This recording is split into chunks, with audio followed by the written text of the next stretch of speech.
Hello class, this is the first lecture of computer class 7 and chapter number 1 computer software and languages. As we know, we understand language Hindi, English, Tamil, Sanskrit and etc. Means यहाँ पर हम सबसे पहले computer languages के बारे में बात कर रहे हैं। एंड जैसा कि हम सभी जानते हैं कि ह्यूमंस हिंदी समझ सकते हैं, इंग्लिश, तमिल, संस्कृत और एक्सेट्रा बहुत सारी लैंग्वेजेस होती हैं। तो क्या कंप्यूटर भी सभी लैंग्वेजेस को समझ सकता है? से यस और नो। ऑब्वियसली आपका आंसर नो होगा। तो कंप्यूटर कौन सी लैंग्वेज को समझता है? अब हम थोड़ा सा इस पॉइंट पे डिस्कस कर लेते हैं। भाई कंप्यूटर हमारा समझता है बाइनरी लैंग्वेज को। क्लियर? बाइनरी लैंग्वेज को समझता है कंप्यूटर। सो बाइनरी लैंग्वेज कौन सी होता है? That is in the form of 0 and 1, जो कि किस फॉर्म में होती है? 0 and 1 की फॉर्म में होती है। क्लियर है यहाँ तक? मीन्स ह्यूमन जो लैंग्वेज समझता है हिंदी, इंग्लिश, तमिल, संस्कृत एक्सेट्रा, यानी कि इसी टाइप की और भी बहुत सारी लैंग्वेजेस होती हैं जो कि ह्यूमन समझता है। तो कंप्यूटर कौन सी लैंग्वेज समझता है? देन कंप्यूटर समझता है बाइनरी लैंग्वेज। क्लियर? देखिए, जिस तरीके से computer day by day increase होता जा रहा है, मीन्स कि पॉपुलर होता जा रहा है, सभी चीज़ें कंप्यूटर पर डिपेंड हो रही हैं। सो हमारे लिए ये चीज़ जानना बहुत ज़्यादा ज़रूरी है कि कंप्यूटर किस तरीके से वर्क करता है। क्लियर? सो इस चैप्टर में, चैप्टर नंबर फर्स्ट में, आपको सॉफ्टवेयर एंड कंप्यूटर किस लैंग्वेज को समझता है या फिर कंप्यूटर में काम किस लैंग्वेज में करा जाता है, वही सब चीज़ें आप इस चैप्टर में सीखेंगे। नाउ अब हम सबसे पहले डिस्कस करते हैं कंप्यूटर लैंग्वेजेस के बारे में। क्लियर? Computer languages. सो अब हम अगर कंप्यूटर लैंग्वेजेस के बारे में डिस्कस करेंगे तो सबसे पहले कंप्यूटर की जो लैंग्वेजेस होती हैं वो बेसिकली 2 टाइप्स की होती हैं। बेसिकली हमारी जो कंप्यूटर की लैंग्वेजेस होती है वो 2 टाइप्स की होती हैं। One is low level language and second one is high level language. Further in as abbreviations LLL and HLL use करूँगा। क्लियर? लो लेवल लैंग्वेज के लिए LLL and high level language के लिए HHL। Clear?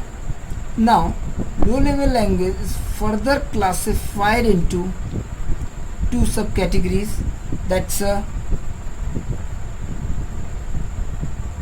machine level language and assembly language। Clear? Machine level language and assembly language. And इसी के साथ ही जिस तरीके से हमारे कंप्यूटर की जनरेशन्स आगे बढ़ी हैं।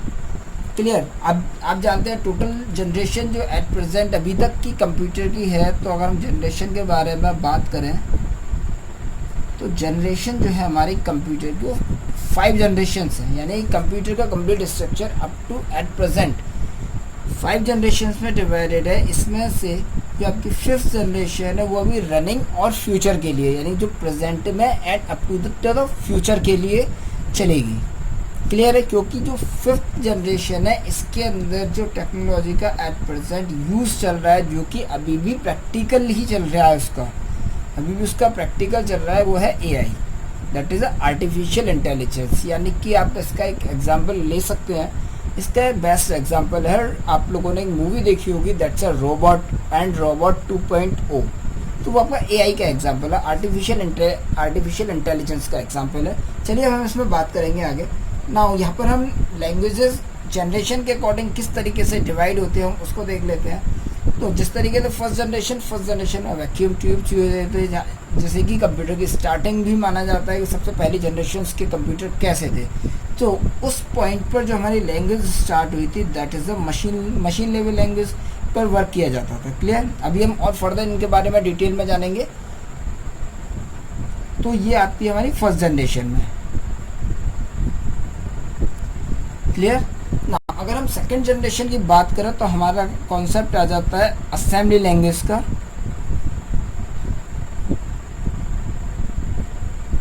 क्लियर। और अगर हम इसी पर अगर हम थर्ड जनरेशन के बारे में बात करते हैं तो थर्ड जनरेशन में हमारा आ जाता है हाई लेवल लैंग्वेज।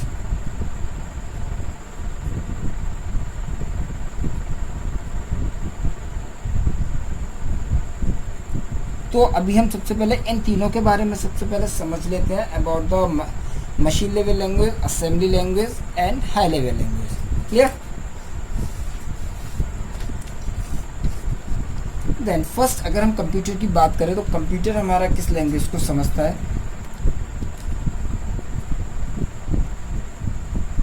कंप्यूटर समझता है हमारी बाइनरी लैंग्वेज को।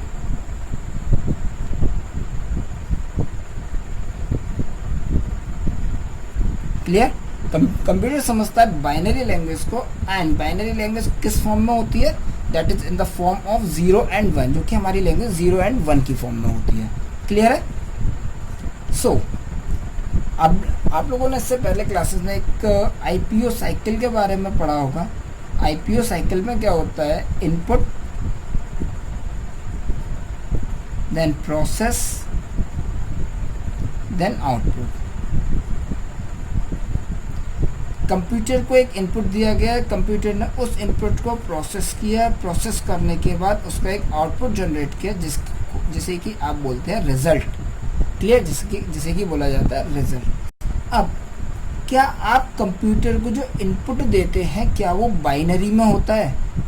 Just think about that. Computer को आप जो भी इनपुट देते हैं क्या वो बाइनरी लैंग्वेज में होता है? एंड जो आपको आउटपुट रिसीव होता है वो किस फॉर्म में आता है? ये दोनों ही क्वेश्चन आते हैं एक माइंड में। मैं जब कंप्यूटर अगर बाइनरी लैंग्वेज को समझता है, बट हम तो कंप्यूटर को जो इंस्ट्रक्शंस देते हैं वो बाइनरी फॉर्म में नहीं देते। देन क्या अंदर कंप्यूटर के क्या प्रोसेस होता है कि हमारा डेटा एग्जीक्यूट हो जाता है, जो भी हम काम करते हैं वो सभी काम हमारा प्रॉपर्ली चलता है, प्रॉपर्ली वो काम हमारा एग्जीक्यूट हो जाता है। तो उसके कॉन्सेप्ट के लिए मैं आपको बताना चाहूँगा, सबसे पहले जो भी आप कंप्यूटर को इनपुट देते हैं वो प्रोसेसर यानी कि सीपीयू के पास पहुंचने से पहले कन्वर्ट होता है बाइनरी में। ठीक है। कन्वर्ट किस में होता है? बाइनरी में, यानी कि कंप्यूटर अंडरस्टैंडेबल लैंग्वेज के अंदर कन्वर्ट होता है। जिस लैंग्वेज को सीपीयू समझता है उस लैंग्वेज में हमारा डेटा कन्वर्ट होता है। देन कन्वर्ट होने के बाद वो डेटा हमारा प्रोसेस होता है। देन प्रोसेस होने के बाद जो हमारा आउटपुट आता है वो हमारा बाइनरी फॉर्म में आता है। देन बाइनरी फॉर्म में आने के बाद इसी पॉइंट पर डेटा हमारा वापस से चेंज होता है ह्यूमन अंडरस्टैंडेबल फॉर्म में, क्योंकि आप जो डेटा दे रहे हैं या फिर आप जिस लैंग्वेज को समझ सकते हैं वो नॉर्मल आपकी इंग्लिश है, हिंदी। तो ह्यूमन अंडरस्टैंडेबल लैंग्वेज में ये डेटा आपका फिर से कन्वर्ट होता है। देन कन्वर्ट होने के बाद आपके पास आउटपुट आता है जिसे कि आप समझ सकते हैं। क्लियर। तो अब जैसे कि अभी मैंने आपको बताया कि सबसे जो फर्स्ट जनरेशन लैंग्वेज थी हमारी, फर्स्ट जनरेशन जो हमारी लैंग्वेज थी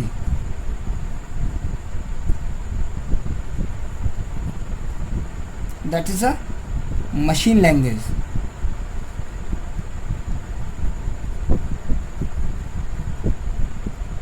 ठीक है, दैट्स अ मशीन लैंग्वेज। तो जो हमारे फर्स्ट जनरेशन के कंप्यूटर्स के अंदर मशीन लेवल लैंग्वेज यूज़ होती थी, जबकि जिसमें कि प्रोग्राम आपके जितने भी लिखे जाते थे या फिर कंप्यूटर को जो भी इंस्ट्रक्शन दी जाती थी वो किस फॉर्म में दी जाती थी? 0 and 1 की फॉर्म में। But it is too much complicated. Clear. But it is too much complicated, काफ़ी ज़्यादा कॉम्प्लिकेटेड था कि कंप्यूटर को डायरेक्ट इंस्ट्रक्शन देना 0 and 1 की फॉर्म में, यानी कि कंप्यूटर यहाँ पर जनरल पब्लिक के लिए यूज़ नहीं था, तो कुछ स्पेसिफिक ही इसका यूज़ कर सकते थे जिन्हें बाइनरी लैंग्वेज आती थी। क्लियर। सो कंप्यूटर का इस जनरेशन में ज़्यादा यूज़ नहीं होता था, सब स्पेशल लोग ही, यानी कि जो भी स्पेशली बाइनरी लैंग्वेज को जानता था सो वही इस लैंग्वेज का यहाँ पर यूज़ कर पाता था। Is it clear to you all? सभी को पॉइंट क्लियर है? Very good. नाउ अब हम बात करते हैं, नेक्स्ट अब हम बात करेंगे अबाउट द असेंबली लैंग्वेज। भाई ये हमारी सेकंड जनरेशन लैंग्वेज है। ठीक है, सेकंड जनरेशन की जो हमारी लैंग्वेज थी that's assembly language, assembly language. Now अगर हम असेंबली लैंग्वेज की बात करते हैं, अगर हम असेंबली लैंग्वेज का यहाँ पर डिस्कशन करते हैं तो यहाँ पर बाइनरी लैंग्वेज का यूज़ नहीं होता, बट मैं आपको बताना चाहूँगा कि जो कंप्यूटर समझता है वो बाइनरी लैंग्वेज ही समझता है। देखिए जनरेशन हमारी कोई सी भी आएगी या फिर कंप्यूटर की लैंग्वेज हमारी कोई सी भी होगी, बट कंप्यूटर जो समझेगा वो बाइनरी को ही समझेगा उससे पहले। बट यहाँ पर चेंजेस क्या आ रहे हैं कि लैंग्वेज हर जनरेशन में लैंग्वेज ईजी हुई है थोड़ी सी, जिससे कि कॉमन पब्लिक कंप्यूटर को यूज़ कर सके। Is it clear to you? भाई देखिए फर्स्ट जनरेशन में जो भी आपका काम करा जाता था 0 और 1 की फॉर्म में करा जाता था। सपोज करो अगर आपको कंप्यूटर में लिखना है 2 + 3, अब आपको ये 0 और 1 की फॉर्म में ही लिखना पड़ेगा। आपको 2 को भी आप लिखना पड़ेगा, दिस वन इज़ 2, प्लस इसी तरीके से आपको 3 को लिखना पड़ेगा। क्लियर? इसी तरीके से आपको 3 को लिखना पड़ेगा। सो प्लस के लिए भी एक बाइनरी फॉर्म ही है, कुछ इस टाइप से बाइनरी फॉर्म प्लस के लिए होगी, और इसका जो आउटपुट आएगा वो भी इसी फॉर्म में आएगा, यानी कि 0 और 1 की फॉर्म में आपका आउटपुट आएगा। सो इस कंप्लीट डेटा को इस फॉर्म में लिखना बहुत ज़्यादा कॉम्प्लिकेटेड है as compare to this. Clear है यहाँ तक? अगर किसी पॉइंट पर अगर आपको प्रॉब्लम आती है देन आप कमेंट बॉक्स में लिख सकते हैं। क्लियर है? तो इस प्रॉब्लम को ख़त्म करने के लिए जो हमारी सेकेंड जनरेशन में language I that's assembly language. अब असेंबली लैंग्वेज का कॉन्सेप्ट क्या था भाई? असेंबली लैंग्वेज का हमारा कॉन्सेप्ट ये था कि आपका यहाँ से बाइनरी लैंग्वेज को ख़त्म किया गया। ये बाइनरी यानी कि यूज़र जो इंस्ट्रक्शन देगा वो शॉर्ट हैंड नोटेशन में देता था, यानी कि कुछ यहाँ पर इंग्लिश अल्फ़ाबेट्स भी ऐड हो गए एंड थोड़ी सी ये लैंग्वेज आपकी ईजी हो गई। ठीक है, स्ट्रक्चर वगैरह सब कुछ सेम है, स्ट्रक्चर वगैरह सब कुछ सेम है, बट यहाँ पर क्या हुआ, फॉर एग्जांपल मैं आपको बता देता हूँ। फॉर एग्जांपल हमें लिखना है मूव, तो यहाँ पे इसके लिए जो कमांड लिखी जाती थी डेट्स MOV। क्लियर? सो इस टाइप की जो कमांड्स होती थी इन्हें बोलते थे मैनोमोनिक्स, इन्हें बोलते थे मैनोमोनिक्स। क्लियर? अब अगर हम इसके बाद नेक्स्ट अगर हम आगे बात करते हैं तो थर्ड जनरेशन के बारे में।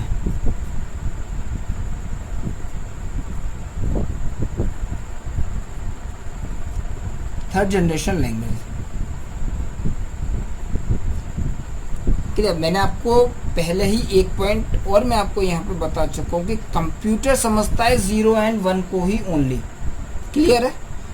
अब यहाँ पर भी देखिए मैं आपको इसमें भी बता देता हूँ, जब ये लैंग्वेज जो भी आपने इंस्ट्रक्शन दी है कंप्यूटर को, जब ये CPU के पास जाती है, यानी कि देखिए यही वाला प्रोसेस है, जब भी आपने इनपुट दिया CPU के पास जाने से पहले कन्वर्ट होता है आपका डेटा किस फॉर्म में? बाइनरी फॉर्म में। क्लियर? क्योंकि आप जो कंप्यूटर को इनपुट दे रहे हैं वो ह्यूमन अंडरस्टैंडेबल फॉर्म में दे रहे हैं, बट कंप्यूटर आपकी लैंग्वेज नहीं समझता, तो वो सबसे पहले इस लैंग्वेज को कन्वर्ट करता है बाइनरी फॉर्म में, देन प्रोसेस करने के बाद वापस से ह्यूमन अंडरस्टैंडेबल लैंग्वेज के अंदर आपको आपका डेटा वापस से यहाँ पर रिसीव हो जाता है। क्लियर है? चलिए आ जाते हैं हम थर्ड जनरेशन पर। थर्ड जनरेशन लैंग्वेज का कॉन्सेप्ट क्या है यहाँ पर? सो थर्ड जनरेशन लैंग्वेज का यहाँ पर कॉन्सेप्ट ये है, यहाँ पर जो लैंग्वेज यूज हुई वो कौन सी? High level language.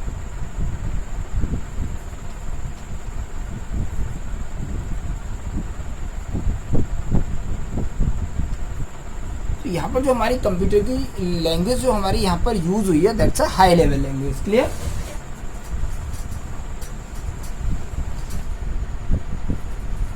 Sorry there is some problem, just wait.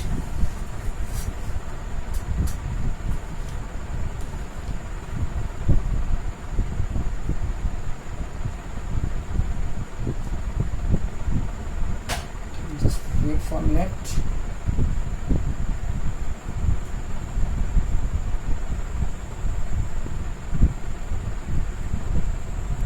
Okay. Okay students, sorry for the disturbance. Continue करते हैं। तो हमारा थर्ड जनरेशन का जो हमारा यहाँ पर कॉन्सेप्ट आया, that's a high level language का कॉन्सेप्ट आ गया। अब हाई लेवल लैंग्वेज कौन सी होती है? नॉर्मल आप कह सकते हैं क्लोजर टू ह्यूमन लैंग्वेज, ठीक है, आप कह सकते हैं यहाँ पर क्लोजर टू ह्यूमन लैंग्वेज, यानी कि इंग्लिश काफ़ी ज़्यादा सिमिलर हो गई एज अ इंग्लिश लैंग्वेज। आप जो कंप्यूटर को जब कमांड्स, जितनी भी आप एट प्रेजेंट कमांड्स देते हो, वो सब हाई लेवल लैंग्वेज के अंदर देते हो, ठीक है। एंड यहाँ पर एक और कॉन्सेप्ट आ गया, easy to understand.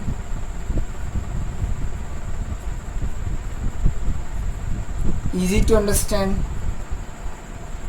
And computer को यहाँ पर अगर आपको कोई भी इंस्ट्रक्शन देनी है वो भी देना आसान हो गया।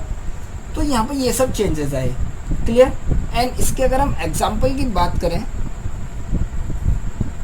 तो C plus plus, Java, and आप लोगों ने in class 6 you also studied about basic beginners all purpose symbolic instruction code. ये इस लैंग्वेज को आप क्लास 6 में भी पढ़ चुके। तो ये सब जो पार्ट है ये सब हाई लेवल लैंग्वेज के पार्ट है, क्लियर।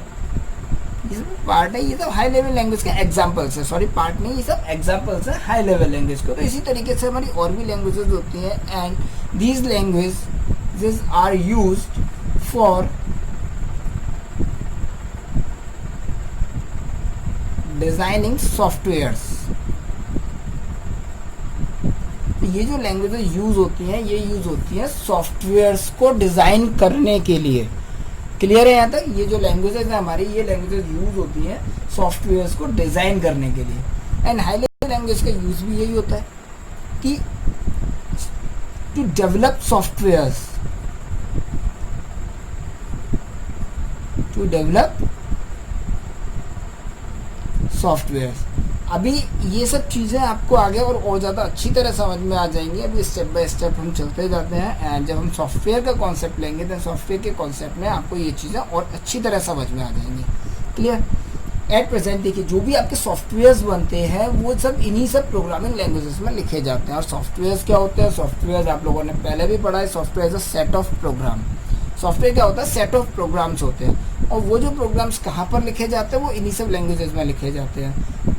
एंड इन सब लैंग्वेजेस में जब प्रोग्राम को लिखा जाता है तो नॉर्मल हाई लेवल लैंग्वेज में लिखा जाता है जो कि काफ़ी ज़्यादा क्लोजर होती है ह्यूमन अंडरस्टैंडेबल लैंग्वेज के, यानी कि ह्यूमन लैंग्वेज के। तो कोई भी पर्सन अपनी लैंग्वेज में किसी भी कमांड को, किसी भी इंस्ट्रक्शन को ज़्यादा इजीली लिख सकता है as compare to binary language, clear, as compare to binary language. और आप कह सकते हैं फर्स्ट जनरेशन लैंग्वेज, क्लियर है यहाँ तक? Very good. एंड यहाँ पर इजी टू अंडरस्टैंड एक और आप चाहो तो बेनिफिट लिख सकते हो, जो कि अभी मैंने आपको बताया था, easy to read and write, clear है यहाँ तक सबको? यहाँ पर closer to human language, easy to understand, easy to read and easy to write. Now इसी के साथ अगर हम यहाँ पर अब बात करते हैं फोर्थ जनरेशन कंप्यूटर के बारे में, क्लियर। इसी के बाद अगर हम यहाँ पर बात करें फोर्थ जनरेशन कंप्यूटर के बारे में तो देखते हैं हम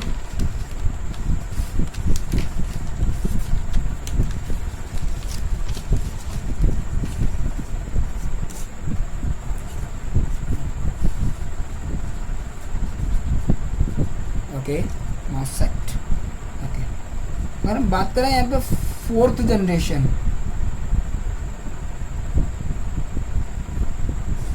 अगर हम फोर्थ जनरेशन कंप्यूटर लैंग्वेजेस के बारे में बात करें तो यहाँ पर भी देखिए कॉन्सेप्ट हाई लेवल लैंग्वेज का ही है। एंड यहाँ पर भी आपकी जो लैंग्वेजेस यूज होती थी वो होती थी सॉफ्टवेयर डेवलपमेंट के लिए, सॉरी होती थी नहीं, होती हैं, क्योंकि ये जो जनरेशन है फोर्थ जनरेशन प्रेजेंट की है, प्रेजेंट में चल रही है, ठीक है, फोर्थ जनरेशन, कंप्यूटर की फोर्थ जनरेशन यहाँ पर आपकी एट प्रेजेंट चल रही है। जो भी आप कंप्यूटर्स यूज़ करते हैं ये सभी आप फोर्थ जनरेशन कंप्यूटर यूज़ करते हैं। क्लियर। तो सॉफ्टवेयर डेवलपमेंट के लिए इस फोर्थ जनरेशन का यूज़ है, यानी फोर्थ जनरेशन लैंग्वेज का यहाँ पर यूज़ हुआ है। क्लियर। एंड इसमें जो लिखे जाते हैं दैट्स अ वेरी कॉम्प्लेक्स, यानी कि काफ़ी ज़्यादा कॉम्प्लेक्स प्रोग्रामिंग, ये आपकी एक काफ़ी ज़्यादा कॉम्प्लेक्स प्रोग्रामिंग लैंग्वेज है, यानी कि थोड़ी सी टफ है।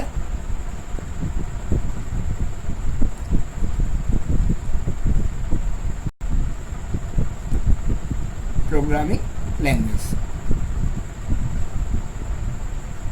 देखिए, जो भी वर्ड आपको समझ में ना आ रहा हो, मैं साथ के साथ जो भी मैं यहाँ पर लिख रहा हूँ वो सब मैं बोल भी रहा हूँ, तो आप वीडियो को पुश करके या फिर रिपीट करके दोबारा भी सुन सकते हैं। उसके बाद भी अगर आपको कोई प्रॉब्लम आती है तो आप मुझे बता सकते हैं। क्लियर। तो यहाँ पर अब हम बात करते हैं फोर्थ जनरेशन लैंग्वेज के बारे में। तो फोर्थ जनरेशन लैंग्वेज का भी यूज़ किस लिए होता था? सॉफ्टवेयर डेवलपमेंट के लिए। एंड ये लैंग्वेज काफ़ी ज़्यादा कॉम्प्लेक्स थी, थोड़ी सी टफ पड़ती है ये लैंग्वेज। एंड इसके अगर हम एग्जाम्पल की बात करें तो इसके एग्जाम्पल में आप ले सकते हैं ऑरेकल ले सकते हैं, फॉक्स प्रो ले सकते हैं, एंड एसक्यूएल ले सकते हैं, programming language SQL, structured query language में। देखिए यहाँ पर जितनी भी आपके लैंग्वेजेस आ रही हैं ये मोस्टली डेटाबेस लैंग्वेजेस हैं। क्लियर। मोस्टली ये सभी डेटाबेस है। एसक्यूएल आपका एक डेटाबेस होता है, यानी कि डेटा को मैनेज करने के लिए एक कंप्लीट डेटाबेस बनाया जाता है, तो एसक्यूएल भी उसी का पार्ट है। And this one is also. So ये थोड़ी सी टफ लैंग्वेजेस हो गई, काफ़ी ज़्यादा कॉम्प्लेक्स प्रोग्रामिंग लैंग्वेजेस हो गई। क्लियर। अब हम अगर बात करें यहाँ पर फिफ्थ जनरेशन के बारे में,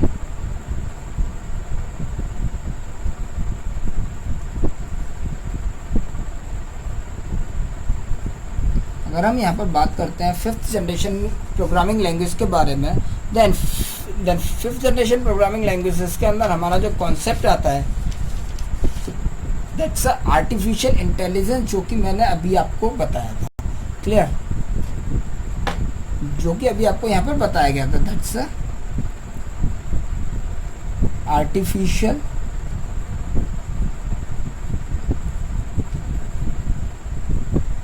इंटेलिजेंस लैंग्वेज। आर्टिफिशियल इंटेलिजेंस जो वर्ड है इसका मतलब क्या होता है?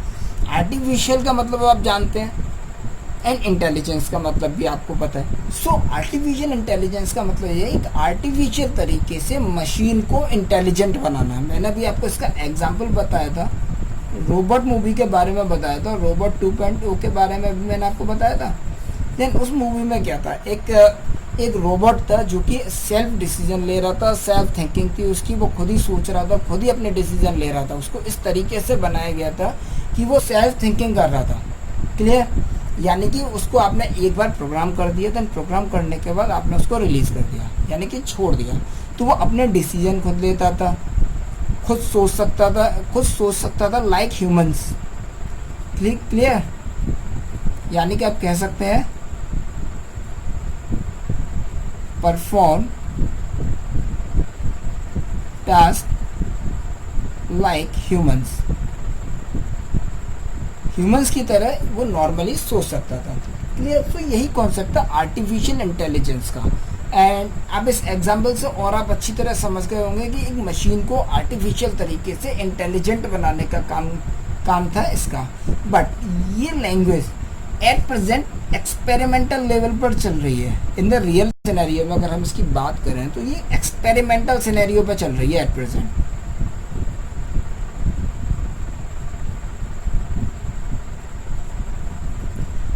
ठीक है, एक्सपेरिमेंटल स्टेज पर है एट प्रेजेंट ये लैंग्वेज, अभी पब्लिकली ज़्यादा यूज में नहीं है। एंड इसका एम क्या है? एम है इसका फ्यूचर प्रोग्रेस के लिए।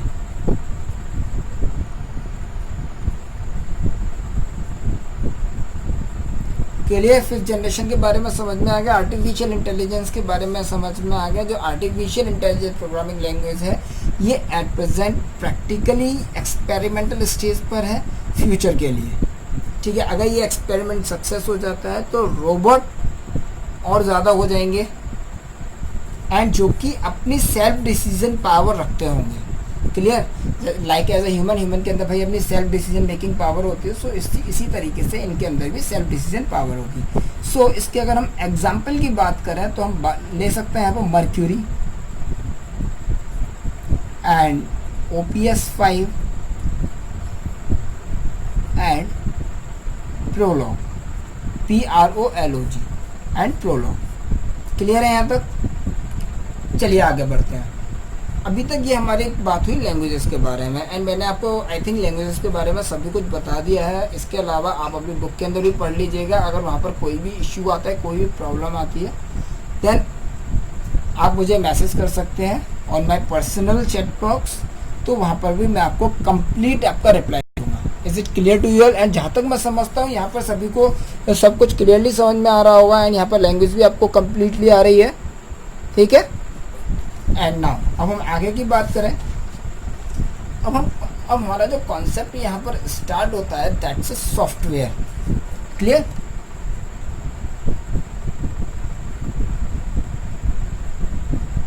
सॉफ्टवेयर, भाई सॉफ्टवेयर्स क्या होते हैं?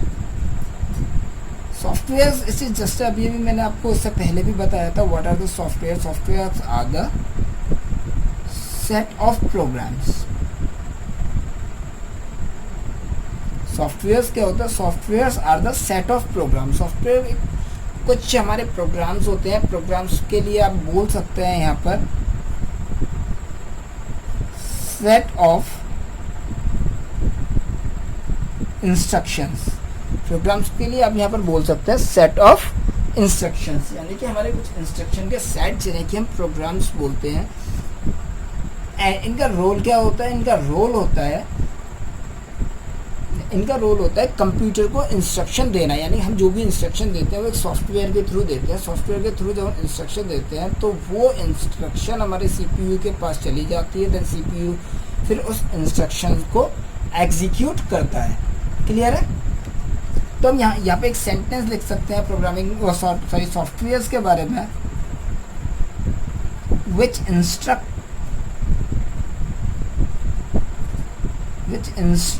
the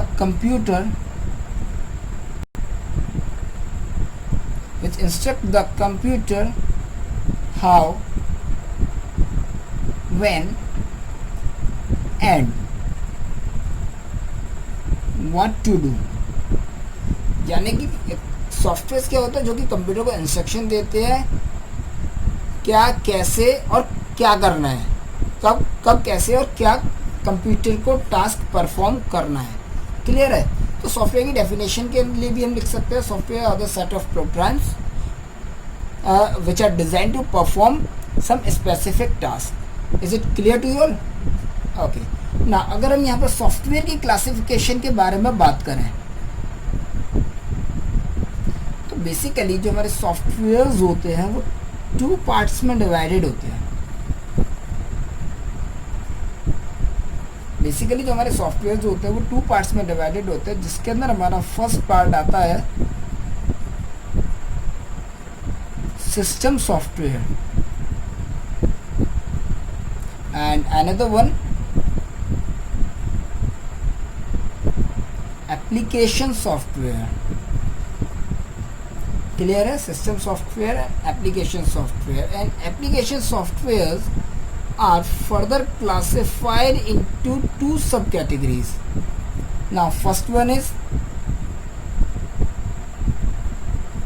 general purpose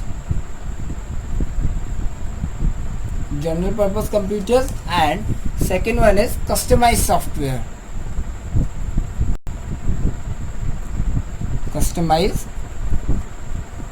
software, clear है यहाँ तक? Okay, that's great. System software and customize software.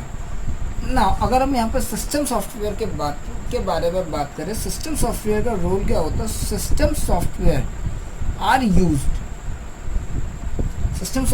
Used to communicate with the hardware. Clear? System software का यूज़ क्या होता है? ह्यूमन का हार्डवेयर के साथ कम्युनिकेशन कराने का जो काम होता है वो हमारा सिस्टम सॉफ्टवेयर करता है। भाई अगर हम सिस्टम सॉफ्टवेयर के एग्जांपल की बात करते हैं, सो सिस्टम सॉफ्टवेयर का हमारा मोस्ट कॉमन जो हमारा एग्जाम्पल लिया जाता है that is a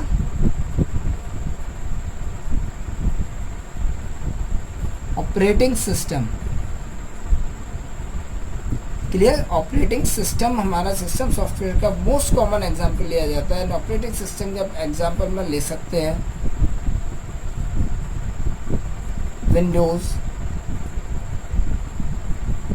Linux, Unix. Then system software का रोल क्या होता है? Create a interface between the user and the machine. एक इंटरफेस क्रिएट करता है यूजर एंड मशीन के बीच में। क्लियर? यहाँ पर हमारे और भी टाइप के सिस्टम सॉफ्टवेयर होते हैं, बट सबसे पहले अगर हम यहाँ पर ऑपरेटिंग सिस्टम के बारे में बात करें, देन ऑपरेटिंग सिस्टम का यूज़ क्या होता है? Suppose this is a user and यहाँ पर एक कंप्यूटर रखा हुआ है। सो अब इन दोनों का इंटरेक्शन कैसे होगा?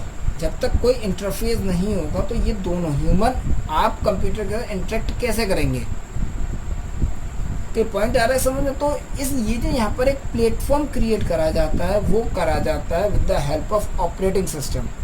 जैसे कि आप बोलते हैं विंडोज़, आप सभी लोग है ना कंप्यूटर अपनी लैब में ओपन करते हैं। देन कंप्यूटर जब आप लैब में ओपन करते हैं, लैब में कंप्यूटर ओपन करने के बाद सबसे पहले आपके सामने क्या ओपन होता है? सबसे पहले आपके सामने विंडोज़ ओपन होती है। उसी के बाद आप पेंट ओपन करते हैं या फिर MS वर्ड ओपन करते हैं या वर्ड पैड ओपन करते हैं या नोट पैड या वट एनीथिंग। लेकिन सबसे पहले क्या चीज़ ओपन होती है? विंडोज़। अगर सपोज विंडोज़ नहीं होती तो क्या कंप्यूटर रन करता है? नहीं करता। तो विंडोज़ क्या कर रही है? आपके बीच में और कंप्यूटर एक मशीन है, इन दोनों के बीच में एक इंटरफेस क्रिएट करा रही है। क्लियर? पॉइंट क्लियर हो गया यहाँ तक का? Very good. तो अगर हम ऑपरेटिंग सिस्टम की डेफिनेशन के बारे में बात करें, then an operating system is the software that controls and organize the working of the computer.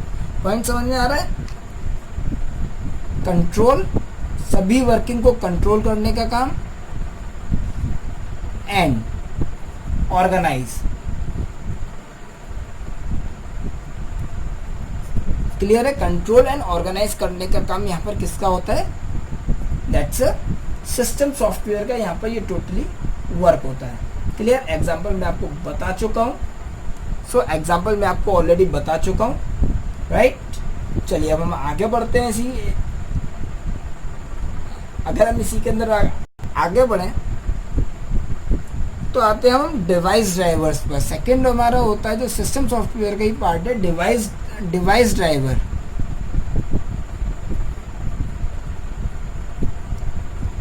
Device drivers. Device driver के बारे में अगर हम नॉर्मल बात करते हैं तो डिवाइस ड्राइवर्स क्या होते हैं? डिवाइस का मतलब कोई भी हमारी पेरिफेरल डिवाइस हो गई, सच एज अ प्रिंटर है या फिर हमारा स्कैनर हम यूज़ करते हैं, प्रिंटर यूज़ करते हैं, और अदर कोई भी पेरिफेरल डिवाइस अगर हम कंप्यूटर के अंदर यूज़ करते हैं तो उसका ड्राइवर। जब भी आप मार्केट से कोई भी प्रिंटर परचेस करके लाएंगे या फिर एक्सटर्नल ब्लूटूथ लेकर आते हैं, अदरवाइज आप कोई भी डिवाइस लेकर आते हैं तो उसके साथ में एक छोटी सी आपको CD प्रोवाइड करी जाती है। ठीक है? छोटी सी आपको एक CD प्रोवाइड करी जाती है। एंड वो CD किस लिए प्रोवाइड करी जाती है? उस CD का एक्चुअल में यूज़ क्या होता है भाई? उस डिवाइस के, सपोज करिए कि आपने एक परचेस किया प्रिंटर,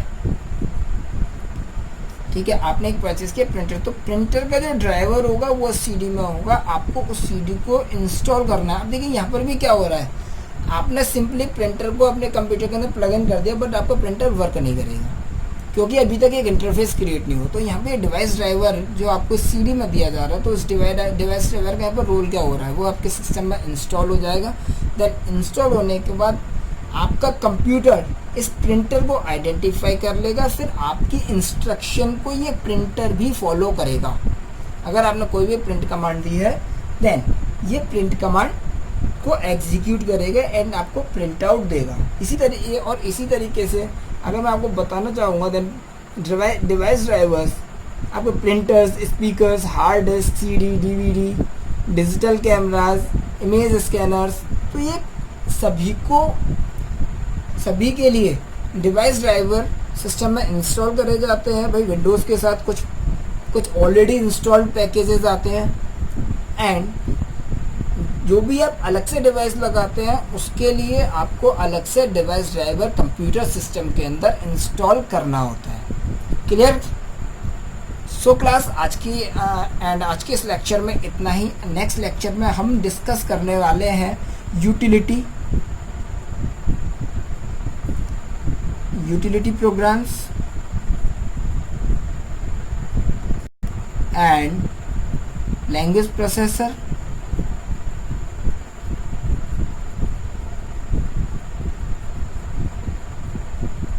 एंड इसके अलावा about the general purpose softwares and customize softwares. That आज के इस वीडियो लेक्चर में इतना ही। अगर किसी भी पॉइंट पर कोई भी प्रॉब्लम हो देना कमेंट सेक्शन में कमेंट सेक्शन में लिखकर ज़रूर बताइए, जिससे कि मैं आपको नेक्स्ट वीडियो के अंदर कंप्लीट आपका आंसर प्रोवाइड कर सकूं। Is it clear to you all? Okay class, thank you.